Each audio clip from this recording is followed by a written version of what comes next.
इसलिए कोई अगर मगर सवाल मत करिए, जो तर्क करना है घर में करिए। आप हिंदू हैं, ब्राह्मण हैं, ठाकुर हैं, कायस्थ हैं, जो दिल चाहे आप हो जाइए, मुझे उसमें कोई ऐतराज नहीं है।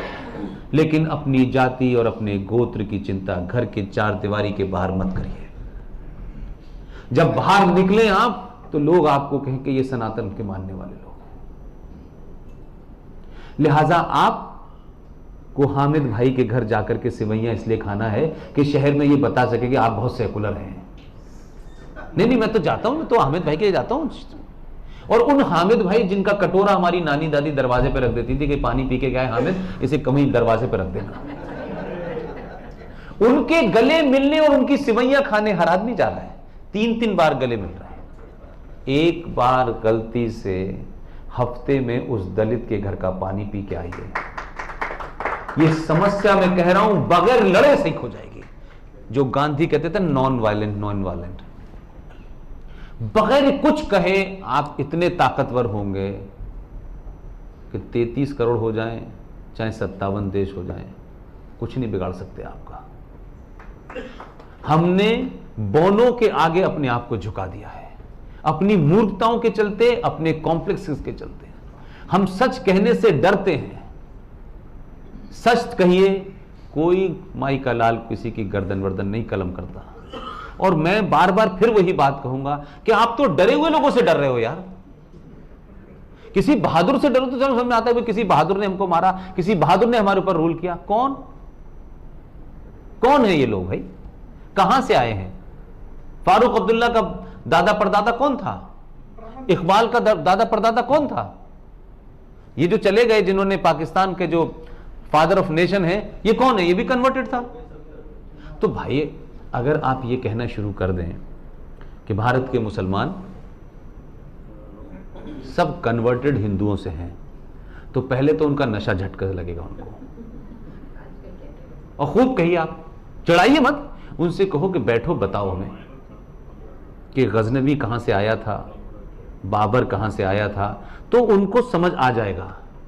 और जिन जिन की समझ में आ रहा है ना, अगर ये स्थिति रही, मेरा मानना है और मुझे लगता है कि जो कश्मीर में हो रहा है, लोग अपने बायोडेटा ढूंढ रहे हैं।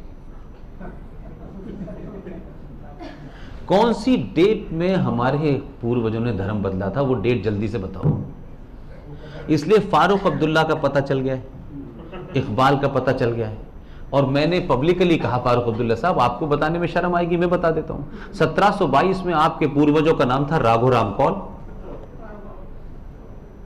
ये चर्चा में लाएंगे ना, इससे बड़ी घर वापसी एक ही बार में हो जाएगी।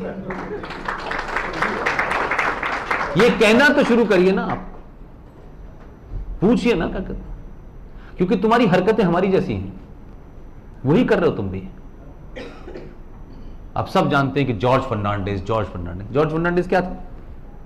असली नाम पता है उनका? ही वॉज सारस्वत ब्राह्मण। लेकिन हमने जॉर्ज फर्नांडिस को कुछ और देखा है। सब लोग समय के हिसाब से, कुछ कारणों से, और आजकल तो अजीबोगरीब स्थिति है, लोग धमकी देते हैं, हमें ये नहीं दोगे तो हम नाम बदल लेंगे, हम धर्म बदल लेंगे। तो आपने अपने धर्म की जो बातें हैं वो आपको नहीं पता तो बताएंगे कैसे आप? इसलिए मैंने कहा सनातन का मतलब है ज्ञान विज्ञान।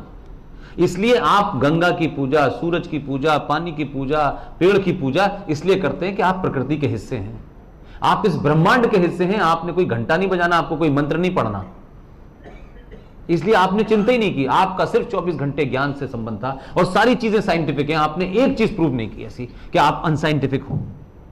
तो ये बात अलग है कि कुछ लोग लेफ्ट ओरिएंटेड लोगों ने पॉलिटिकल एजेंडे के तहत आपको कहा ये पोंगा पंटी है, हिंदू हैं, और 1947 से पहले तो भारत था ही नहीं, और ये तो गांधी जी के आने के बाद हुआ, क्योंकि उसी वक्त पता चला कि वो पिताजी मिले हमें, उससे पहले तो पता नहीं था।